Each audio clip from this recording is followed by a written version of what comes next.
Eu quero abrir as escrituras no livro de Mateus, capítulo de número 3. Mateus, capítulo 3. Eu vou ler do verso 1 ao verso de número 12. Mateus 3, 1 a 12, quando fala sobre a pregação de João Batista. E o tema da nossa fala nesta noite, a mensagem de hoje, tem a ver com o tema, a mensagem contemporânea de João Batista, ou seja, uma mensagem tão atual do que João Batista falou lá atrás, no primeiro século, e como essa mensagem está sendo necessária e tão importante para os nossos dias. Naqueles dias apareceu João Batista pregando no deserto da Judéia e dizia: arrependei-vos, porque está próximo o reino dos céus. Porque este é o referido por intermédio do profeta Isaías, a voz do que clama no deserto. Preparai o caminho do Senhor, endireitai as suas veredas. Usava João vestes de pelos de camelo e um cinto de couro. A sua alimentação era gafanhotos e mel silvestre. Então saíam a ter com ele Jerusalém, toda a Judéia e toda a circunvizinhança do Jordão, e eram por ele batizados no rio Jordão, confessando os seus pecados. Vendo ele, porém, que muitos fariseus e saduceus vinham ao batismo, disse-lhes: raça de víboras, quem vos induziu a fugir da ira vindoura? Produzi, pois, frutos dignos de arrependimento. E não comeceis a dizer entre vós mesmos: temos por pai Abraão, porque eu vos afirmo que dessas pedras Deus pode suscitar filhos a Abraão.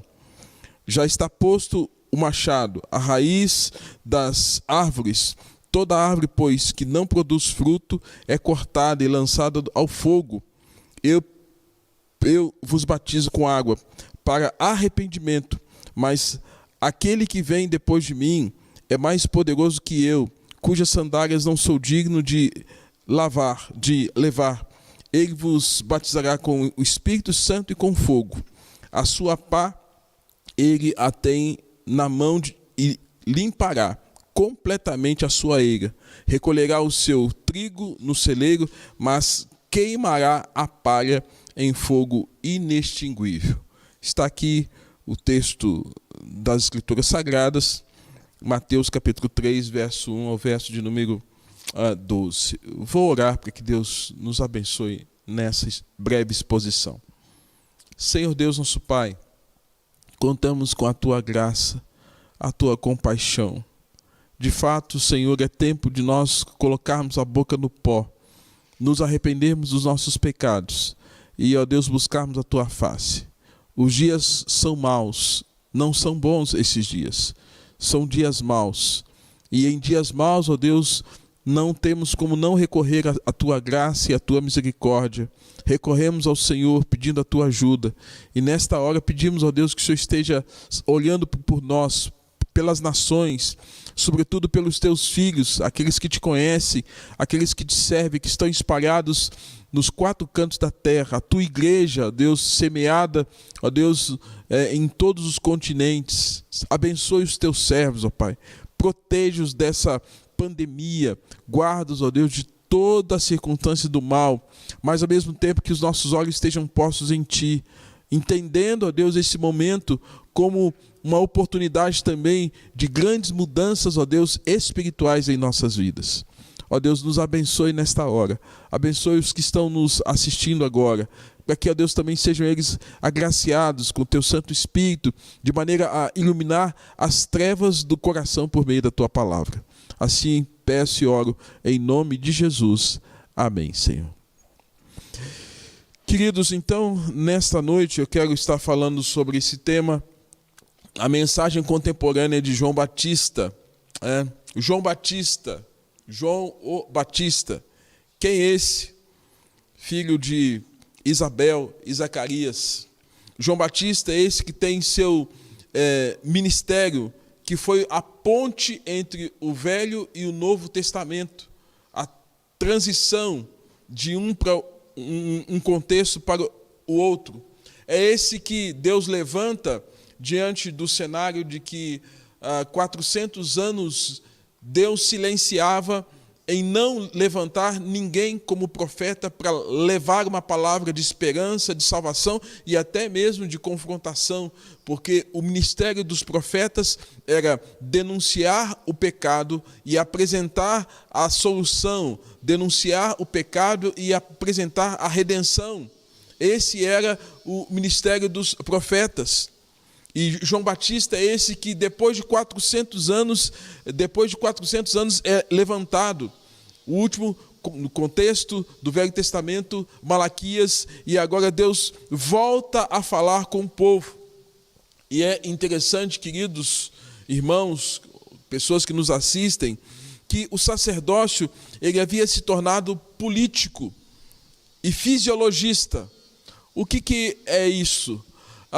Os que haviam sido levantados para servir ao Senhor no contexto do templo, após o período em que Davi, Salomão, Roboão e Jeroboão e tantos outros estavam no governo de Israel, à medida que o tempo foi passando, o ministério sacerdotal foi tomando uma forma muito política, muito humana e muito pagã.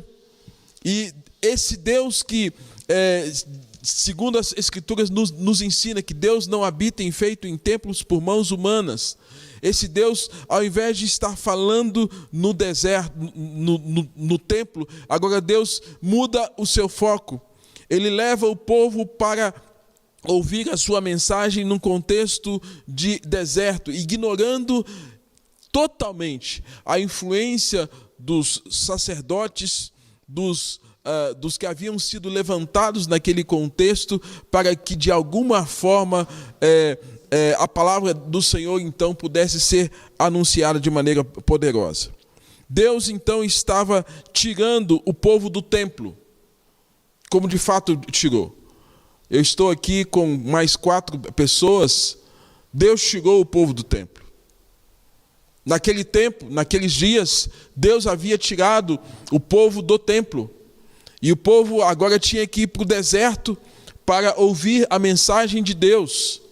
Deus tirou o povo do templo, porque naquele contexto do início do primeiro século, o contexto sacerdotal tinha tomado uma configuração pagã, pecaminosa, fisiologista, política, juntamente com o Império Romano. Queridos, então, Deus havia cessado a sua fala. Deus não estava falando em nenhum outro lugar. Não falava na sinagoga, não falava no templo, mas Deus levanta alguém que a Bíblia vai nos ensinar e chama de precursor. O precursor, aquele que vem antecipadamente a Cristo. E esse é João Batista, que tem o seu púlpito não nos melhores pontos de Israel, não em Jerusalém, mas que tem o seu púlpito agora no deserto, e tem o seu público no deserto, um pregador excêntrico. Esse pregador, filho de Zacarias, filho de Isabel, é nada mais, nada menos que João Batista. Sua dieta, composta de gafanhotos e mel silvestre, estranha aos nossos olhos. Sua roupa era feita de pelo de camelo com um cinto de couro. Certamente a sua aparência é citada como um caniço que se move pelo deserto. Certamente uma configuração também desse aspecto físico de João Batista. João Batista é aquele que se levanta, que Deus levanta no espírito de Elias. O que é levantar no espírito de Elias? Não é uma reencarnação do profeta Elias, como alguns estavam pensando naquele contexto do Novo Testamento.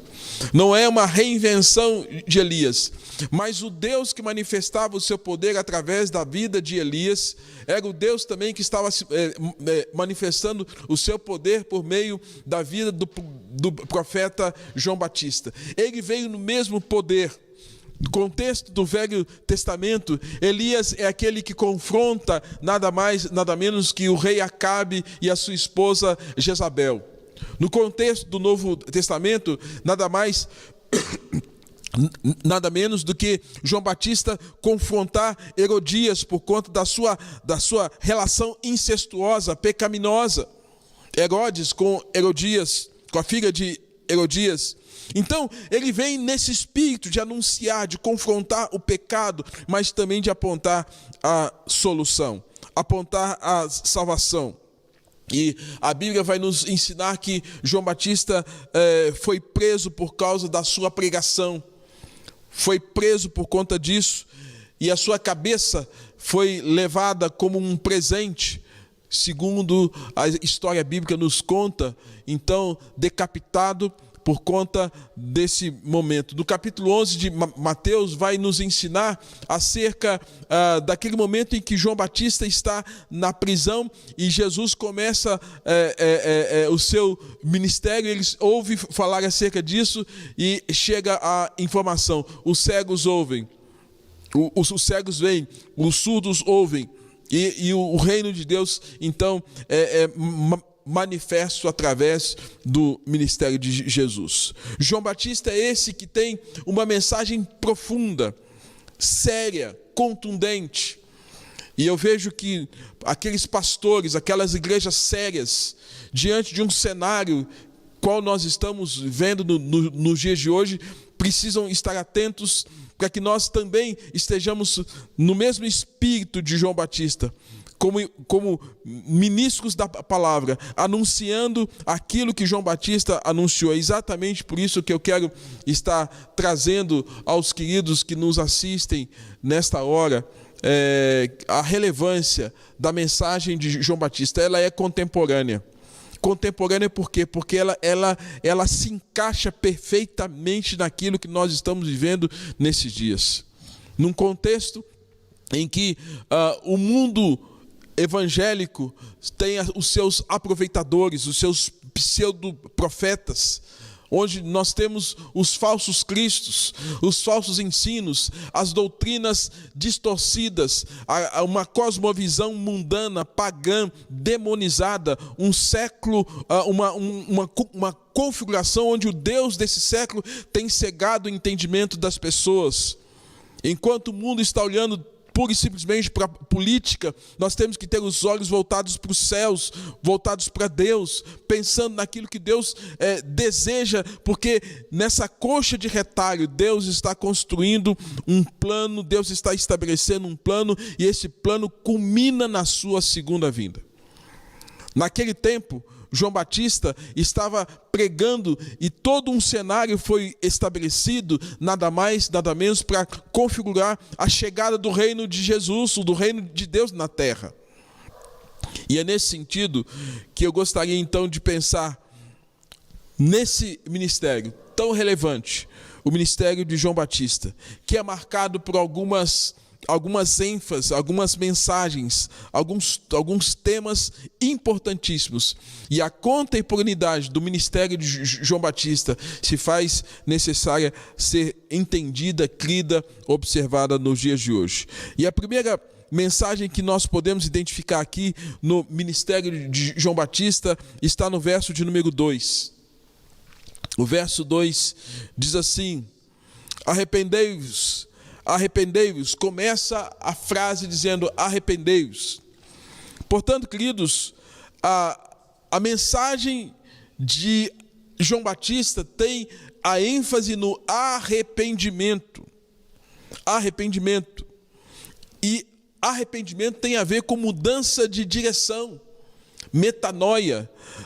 O profeta Isaías anunciou que o povo estava conhecendo, que o animal conhecia o seu dono, mas Israel não estava conhecendo o Senhor, Israel precisava se arrepender.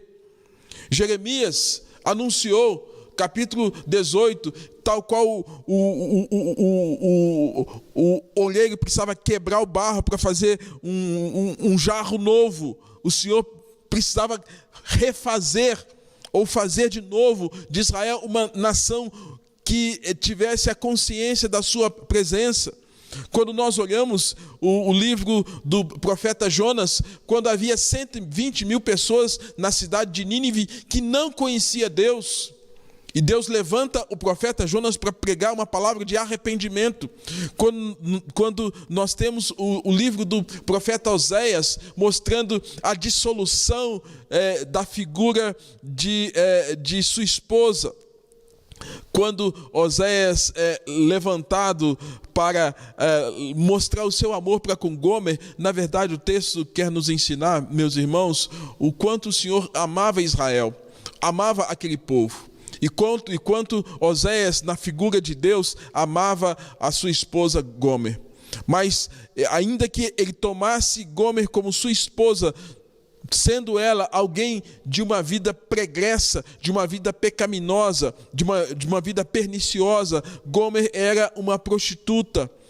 E Oséias toma essa mulher para si, dá um nome, dignifica essa mulher, esperando que ao dar esse nome para ela, ao dar essa honra para ela, ela mudasse de comportamento. Mas o comportamento de Gomer era um comportamento onde a atitude dela era muito mais de um remorso temporal do que de uma mudança profunda. Oséias casa com Gomer, tem lá o seu primeiro filho.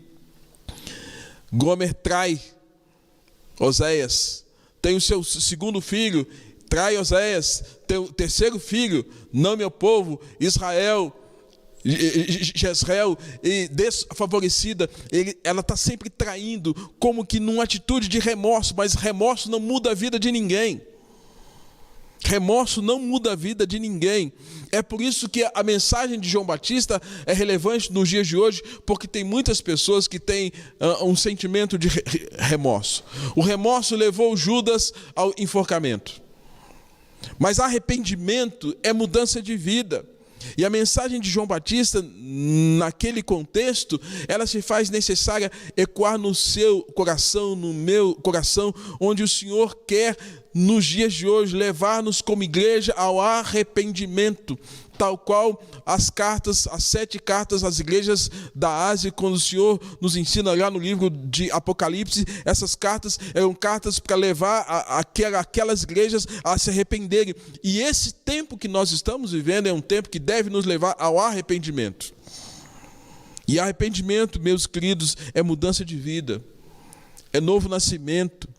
2 Coríntios 5:17, e assim, se alguém está em Cristo, é nova criatura, as coisas antigas já passaram, nós precisamos experimentar isso. Alguns podem pensar assim, pastor, mas essa mensagem de arrependimento é tão somente para aqueles que estão fora da igreja. Olha, queridos, eu posso dizer que há muitas pessoas que estão nas nossas comunidades cristãs que precisam se arrepender, que precisam de fato voltar-se para Deus. O filho pródigo conhecia o pai, mas ele precisava ter uma atitude de arrependimento. E quando ele entende isso, ele fala, pai, pequei contra o céu, contra ti, não sou digno de ser tratado como teu filho. Ele se arrependeu. Há muitas pessoas que estão nas nossas comunidades cristãs que precisam se arrepender profundamente dos seus pecados, colocar a boca no pó. E, queridos, o arrependimento não é só para a conversão. O arrependimento é para uma vida de pecado, onde a santidade havia se perdido, onde o temor havia se perdido, onde o quebrantamento, aquela devoção, aquele amor para com o Senhor havia se perdido. Quebrantamento e arrependimento tem a ver com isso. Mensagem de arrependimento, mensagem de nova vida, é isso. João Batista nos traz uma mensagem contemporânea. Nos fala o quanto nós precisamos experimentar essa nova vida em Cristo. Segundo, é uma mensagem declaratória da presença da chegada do reino. É uma mensagem que declara a chegada do reino. Capítulo de número 3, verso 2, na sequência, é uma frase curta, mas é uma frase contundente. Porque nessa frase ele vai dizer, arrependei-vos, por que motivo?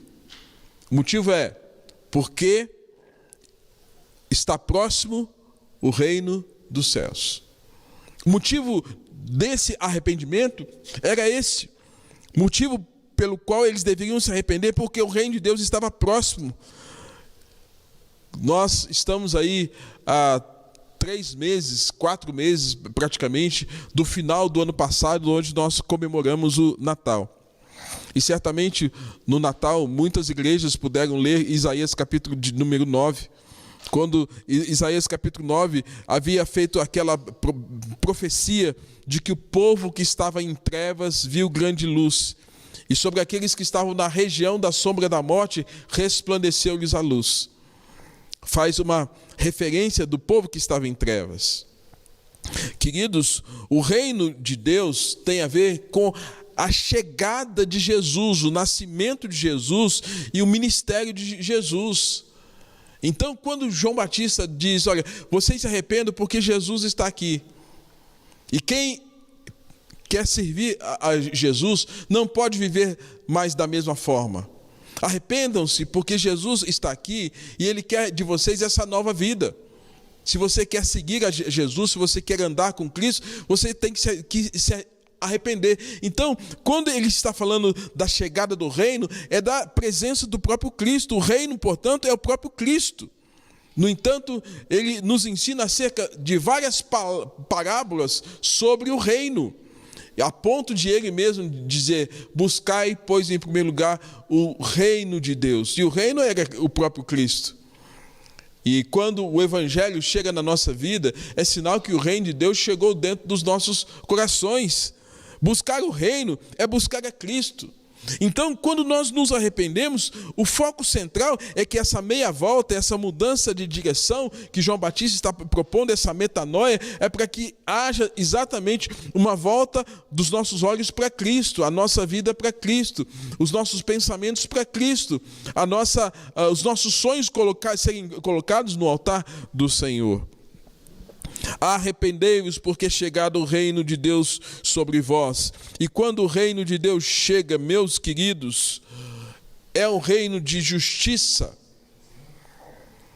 é um reino de paz, é um reino de alegria no Espírito Santo, é um reino de justiça, é um reino de paz, é um reino de alegria no Espírito Santo. Então, a mensagem de João Batista é contemporânea por conta desses motivos. Primeiro, porque é uma mensagem de arrependimento.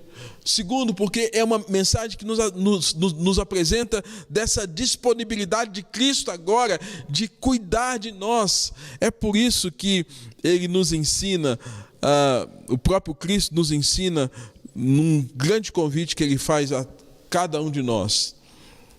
Vinde a mim, todos vós que estáis cansados e sobrecarregados, e eu vos aliviarei. Tomai sobre vós o meu jugo e aprendei de mim, que sou manso e humilde de coração, e achareis descanso para a vossa alma. Porque Cristo, Ele quer proporcionar exatamente aquilo que as Escrituras nos ensinam. O seu reino é de justiça, o seu reino é de paz, o seu reino é de alegria. Então, desfrutar das bênçãos desse reino é desfrutar dos benefícios espirituais que Cristo nos proporciona à medida que nós cremos nele, que nós andamos com ele, que nós dedicamos a nossa vida a ele. Relevância, portanto, da mensagem de João Batista. Primeiro, arrependam-se. Motivo: o reino de Deus está próximo. Terceira orientação que o texto nos ensina é que é uma mensagem relevante porque desafiava a produzir frutos dignos de arrependimento, ou seja, produzir frutos que agradam a Deus. É uma mensagem que nos desafia a produzir frutos de arrependimento. Se nós olharmos, irmãos, para esse momento o qual nós estamos passando, às vezes nós olhamos apenas para o cenário político, olhamos apenas para o aspecto da saúde, mas lembre-se o seguinte: a Bíblia nos ensina que o juízo de Deus não vai começar pelos ímpios. O juízo de Deus começa pela casa do Senhor, começa pela igreja, começa pelos que conhecem o Evangelho, pelos que conhecem a Cristo. E percebam que essa pandemia, se é esse vírus um vírus manipulado, ou se é de fato por falta de higiene, qualquer motivo que seja, tem causado um dano mundial. E esse dano mundial não poupou a igreja. Não poupou a igreja. A igreja não foi poupada do fato de que o vírus está aí. Eu até me lembro que uma das primeiras pessoas a serem contaminadas com o vírus foi um médico cristão, que descobriu lá que o vírus era um vírus danoso, com uma força absurda e diferente de todos os outros moldes. Então, se nós pensarmos nessa perspectiva, olhando para os momentos em que a igreja desfrutou muitas vezes de perseguição, de dificuldade, a igreja ela está também sofrendo com essa questão desse vírus. E esse sofrimento que tem vindo sobre nós nos leva a pensar que, da mesma forma que é uma disciplina, da mesma forma é um ato de misericórdia. Nós não estamos conseguindo mais ter a nossa ceia presencial. Quando nós temos alguém, pelo menos no contexto dentro da Igreja Presbiteriana do Brasil, quando alguém é disciplinado, ele é impedido de participar daquele momento de celebração. Para que ele valorize exatamente a importância de fazer parte do corpo e de santificar a sua vida, de dar bom testemunho e assim voltar à comunhão com Cristo. Todos nós, igreja, estamos de alguma forma inibidos para que nós tenhamos essa ceia. E essa ceia tem a ver com o aspecto místico, o aspecto desse sacramento, desse mistério que há na comunhão dos santos, de nós estarmos juntos, de repartir o pão, de repartir o cálice, de celebrarmos ao nosso Deus. Esse é um privilégio daqueles que creem. Por isso que os pastores orientam, você que é membro de igreja, está em plena comunhão, participe conosco. Então nós estamos sendo poupados disso. Você está sendo poupado de estar presencialmente no culto. Você está sendo impedido disso. Então é um ato também de disciplina, de correção, de chamar a nossa atenção para que nós valorizemos mais e mais as coisas do reino do Senhor, para que à medida que nós nos arrependemos, à medida que nós de alguma forma entendemos que esse arrependimento deve nos voltar para Cristo, passar a produzir em nós frutos dignos de arrependimento. E fruto digno de arrependimento tem a ver com todas as manifestações que o Espírito Santo disponibiliza para que nós experimentemos, porque é graça, é misericórdia, é compaixão, é compadecimento de Deus sobre aqueles os quais Ele chama para a salvação. Então, não tem como nós produzirmos frutos dignos de arrependimento sem, de fato, antes nos arrependermos, sem antes nós voltarmos os nossos olhos para Cristo. Então, a mensagem de João Batista, naquele contexto, onde o sacerdócio tinha a sua relevância política, histórica, mas o sacerdócio estava de costas para Jesus, em estado de rebeldia. E foram eles que, inclusive, autorizaram a prisão e o sentenciamento de Jesus. Porque o sacerdócio, o aspecto clerical, tinha perdido a noção de quem era Jesus, quem seria aquele Messias. É exatamente por isso que, meus queridos, que a mensagem de João Batista é relevante, porque é uma mensagem de arrependimento para olhar para Cristo e para produzir frutos dignos de arrependimento. Eles passaram 400 anos sem Deus levantar um profeta. Já pensou? 400 anos, Deus não levantou ninguém. O povo certamente queria ouvir algum conteúdo das Escrituras, alguém que ensinar, alguém profetizar, e não tinha ninguém. Naquele tempo, não tinha sacrifício. E tudo que que estava acontecendo tinha um contexto de paganismo. Foi por isso, queridos, que o Senhor levanta João Batista como aquele que vai fazer a interligação entre o Velho e o Novo Testamento, e a primeira mensagem que Deus coloca na boca desse homem é: olha, fala para o povo se arrepender. Anuncie o povo e diga para o povo que eles precisam se arrepender dos seus pecados, para que eles produzam fruto digno de arrependimento. Queridos, as obras que fossem apropriadas para que alguém que tivesse deixado o pecado e se voltado para Deus, são exatamente essas obras que são frutos dignos de arrependimento. E o próprio João Batista mesmo chega a dizer, ele diz assim, que o batismo dele não era para salvação pessoal, mas era um chamamento para a nova vida. E no verso 11, ele vai dizer exatamente que, olha, eu vos batizo com água para arrependimento, mas aquele que vem depois de mim, mais poderoso que eu, cujas sandálias não sou digno de levar, ele vos batizará com Espírito Santo e com fogo. Louvado seja Deus! Porque o Senhor coloca na boca de João Batista uma mensagem para aquele povo que estava sedento. O povo que andou em trevas agora tem a luz, e eles precisavam entender que agora eles precisavam produzir esse fruto digno de arrependimento, mas esse fruto digno não poderia sair deles se não fosse antes dado pelo próprio Senhor, se não fosse dado pelo céu. Aí eles falam: Jesus está aí para batizar com o Espírito Santo, para dar-nos do seu Espírito, para compartilhar-nos do seu Espírito e para nos dar autoridade, fogo, dínamos, poder. Atos 1:8 nos ensina.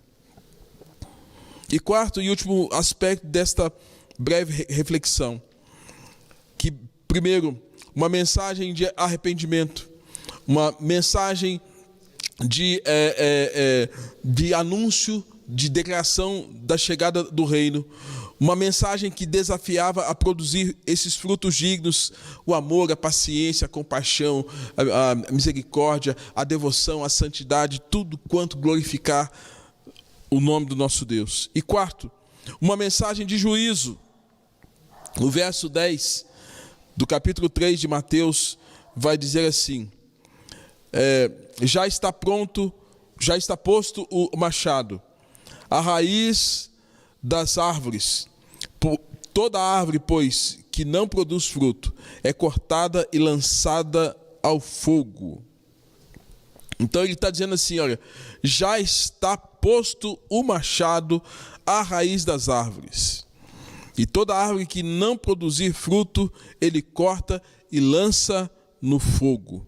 João contrasta aqui, meus irmãos, duas coisas.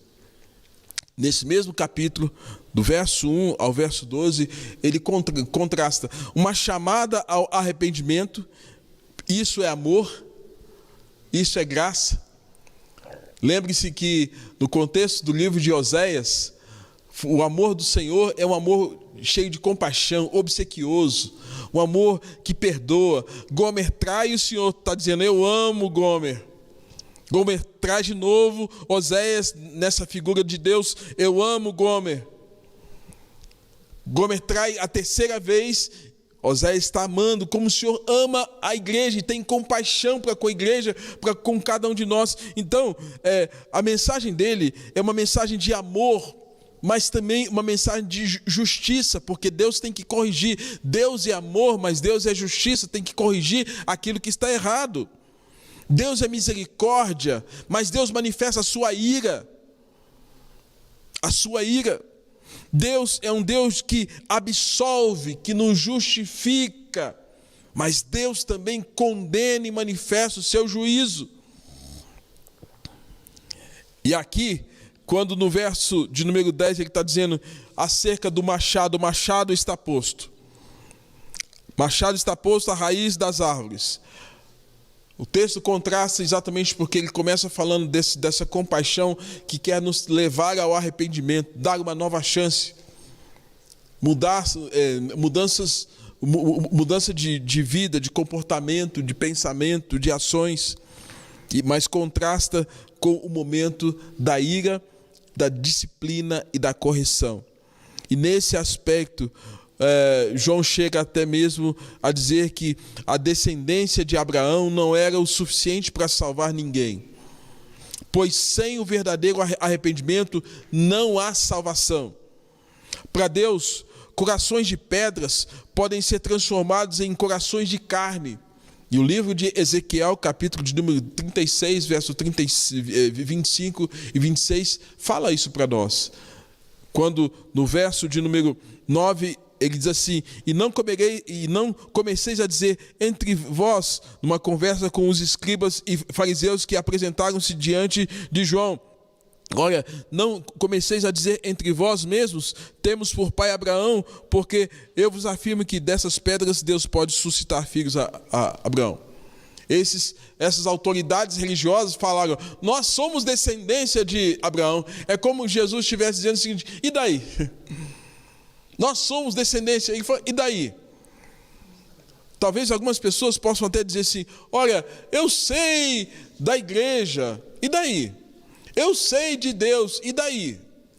Eu sou a terceira geração de crentes da minha família, e daí? Eu sou da quinta geração, da 10ª, e daí? É exatamente isso que o Senhor está falando naquele contexto. Eles estão dizendo assim: nós somos descendentes de Abraão. Aí João está dizendo aqui de maneira irônica: ok, tudo bem, né? Mas olha, o machado está posto. Está posto para quê? O machado está posto porque nessa configuração ele quer mostrar que, ainda que eu tenha uma noção, um conhecimento teórico sobre Deus, se esse conhecimento não chegar no coração e não mudar o seu coração, mudar seu entendimento, mudar a sua vida, esse conhecimento não valeu absolutamente nada. Mas se mudar, entra Ezequiel 36, 25 e 26, então aspergirei água sobre vós, ficareis purificados de todas as vossas imundícies, e de todos os vossos ídolos vos purificarei. Dar-vos-ei coração novo, e porei dentro de vós um espírito novo. Tirarei de vós o coração de pedra. Eu vou tirar a pedra que está dentro de vocês. Algo inanimado, sem vida. Vocês não têm vida. Vocês não têm vida. Essa é a mensagem que João Batista está querendo dizer. Quem não tem vida é como essa árvore que vai ser cortada, porque não produz fruto. Não produz fruto digno de arrependimento. E o Senhor está dizendo: porei em vós o meu espírito. O desejo de Deus, meus amados, é que cada indivíduo seja salvo dentro da vontade desejada de Deus. Vontade desejada, permissiva e decretada, são 3 aspectos dessa compreensão. Dentro da vontade desejada de Deus, é desejo de Deus que cada indivíduo experimente essa mudança, essa nova vida, a verdadeira cirurgia do coração, onde Deus remova o coração de pedra e transforma esse coração de pedra num coração de carne. Deus deseja tremendamente isso. Porém, temos que entender que o tempo está indo contra você e contra todos quantos ainda não conhecem e não abriram o seu coração para o Senhor. O reino vindouro, cada dia mais ele se aproxima. E traz consigo não mais uma palavra de misericórdia. O dia da ira se aproxima. E ele não traz mais uma palavra de compaixão, se arrependam. Não. Ele traz uma palavra de juízo e de justiça. Portanto, há um juízo iminente à nossa frente. Ou seja, à nossa frente, historicamente, daqui talvez alguns anos, algumas décadas, né? Algum tempo que nós não sabemos, o que nos espera é o juízo. E é nesse sentido que João está dizendo: o machado já está posto. O Salmos 96, 13, né? 98, 13, nós lemos aqui há pouco, quando diz: vem julgar a terra consoante as suas iniquidades. O Senhor vem julgar a terra.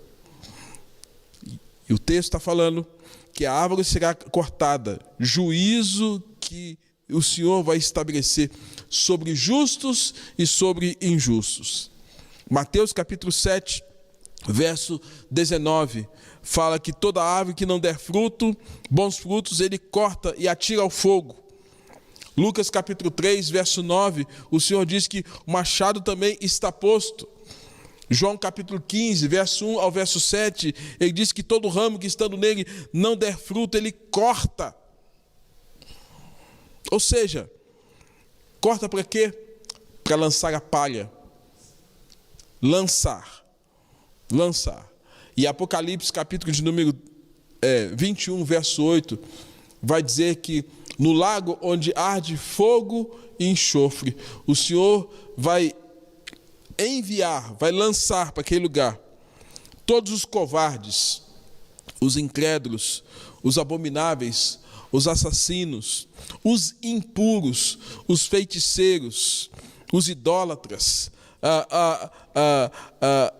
todos aqueles que de alguma forma não glorificam, não exaltam o nome do nosso Deus. Todos esses haverão de alguma forma serem exterminados no tocante ao juízo de Deus. É isso que é cortar. O machado está pronto. Então, o que espera cada um de nós lá na frente é esse tempo de juízo. Por isso que a mensagem de João Batista, ela é uma mensagem relevante. Relevante por quê? Porque nesses dias de pandemia, todos nós, de alguma forma, estamos sendo encurralados para olharmos um pouco mais para como está a nossa vida com Deus. Como está a sua vida com Deus? E o desejo de Deus é que nós nos arrependamos, que nós olhemos mais para o Senhor Jesus, enxerguemos o seu propósito, o seu desejo sobre a nossa vida. Nós estamos olhando esse desafio que o Senhor coloca diante de nós, nesse desafio de produzir frutos dignos de arrependimento e, por fim, temos uma vida diante do Senhor, porque o juízo está posto. O machado está posto. Concluo esta palavra. Deus sempre fala por meio da palavra. A palavra de Deus, ela é preciosa. Toda escritura é inspirada por Deus. Deus nos fala mediante a ação do seu Espírito em nós. E Deus nos fala pelas circunstâncias. Se você concordar comigo, as circunstâncias estão favoráveis a nós? Estão favoráveis aos homens dos nossos dias? As circunstâncias estão favoráveis às famílias? As circunstâncias estão favoráveis às igrejas? As circunstâncias estão favoráveis aos empresários, às pessoas que investem? As circunstâncias não nos têm sido favoráveis. Então, diante desse cenário de que o cerco está se fechando, nós não temos outro caminho senão clamar ao Senhor, que o Senhor tenha misericórdia de nós, que o Senhor tenha compaixão de nós. E, primeiro, aqueles que já conhecem o Senhor, entenderem que esse é um tempo de oportunidade, de misericórdia, que Deus está revelando a cada um de nós para nos chamar novamente à comunhão com Ele. Deus está nos chamando à comunhão com Ele. Segundo, Deus está dando uma oportunidade para todos quantos até então têm vivido uma vida de rebeldia, de distanciamento do Senhor, de ignorar e de zombar, entender que esse é o momento que os nossos olhos precisam ser postos em Deus, diante do fato de que nossas forças estão se esvaindo. do ponto de vista físico, do ponto de vista emocional, do ponto de vista social. Cada dia que passa, estamos sendo encurralados para um tipo de enfraquecimento. E se a nossa força, a nossa confiança não for o Senhor, a nossa busca não for o Senhor, nós certamente estaremos fadados ao fracasso. E pior do que o fracasso social, econômico, emocional, é o fracasso espiritual. E o caminho de volta que nós temos, meus queridos, meus irmãos, você que nos assiste aí pelo Facebook, pelo Instagram ou pelo YouTube, o caminho de volta é o caminho do arrependimento. É por isso que eu gostaria de estimular você a pensar exatamente naquilo que a Bíblia nos ensina, que as Escrituras nos ensinam, que precisamos nos arrepender dos nossos pecados, confessar os nossos pecados e dizer o quanto nós estamos arrependidos de estarmos vivendo uma vida longe do nosso Deus. Gostaria então de que nós pudéssemos estar orando, encerrando esse momento do nosso culto, encerrando esse momento de pregação, louvando o Senhor e bendizendo o nome do nosso Deus. Deus, trabalhe no nosso querer, Senhor, porque nós precisamos voltarmos mais para o Senhor. Voltarmos, ó Deus, com corações quebrantados, humilhados. Voltarmos, ó Deus, arrependidos de quão distantes do Senhor nós temos estado, Senhor. Voltar, ó Deus, dispostos a reparar, não só confessando os nossos pecados, mas também, ó Deus, consertando problemas de relacionamento, consertando, Deus, problemas que muitas vezes foram criados pelo nosso estado de rebeldia, pela nossa indiferença à Tua vontade. Ó Deus, quebranta a Tua igreja espalhada por essa nação brasileira. Quebranta, Senhor Deus, os pastores. Ó Senhor, hoje estamos nas igrejas, mas não temos as pessoas. Que nós não percamos a visão, ó Deus, de que antes de tudo são ovelhas do Senhor e que o Senhor nos conferiu, ó Deus, a missão de pastoreá-las, de ministrar a Tua palavra. Ó Deus, e que não sejam esses maus dias, ó Deus, que tragam abandono, e bem como, ó Deus, a renúncia de ministérios, ó Deus. Mas que muito pelo contrário, Senhor, fortaleça a Tua igreja, fortaleça ao cansado e dá força àqueles que não têm tido nenhum vigor, para que continuem, ó Deus, servindo o Senhor com alegria. Continue, ó Deus, levando tal qual João Batista, ainda que aquilo custasse o preço da sua própria vida, anunciando uma palavra de restauração, arrependei-vos, mas também anunciando uma palavra de juízo, o machado está posto. Ó Senhor Deus, abençoe para que aqui na Igreja do Vale nós experimentemos um novo tempo.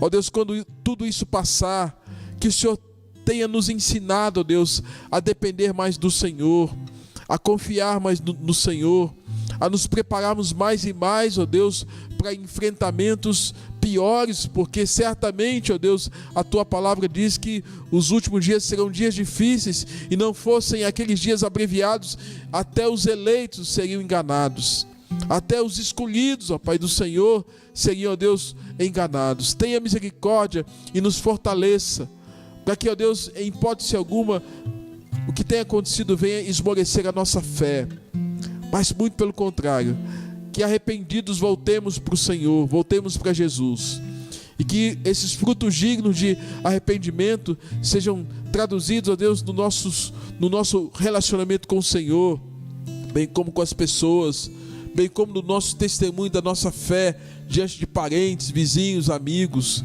E Senhor, sabendo que para o mundo esse machado, esse corte haverá de separar, ó Deus, aqueles que creem daqueles que não creem.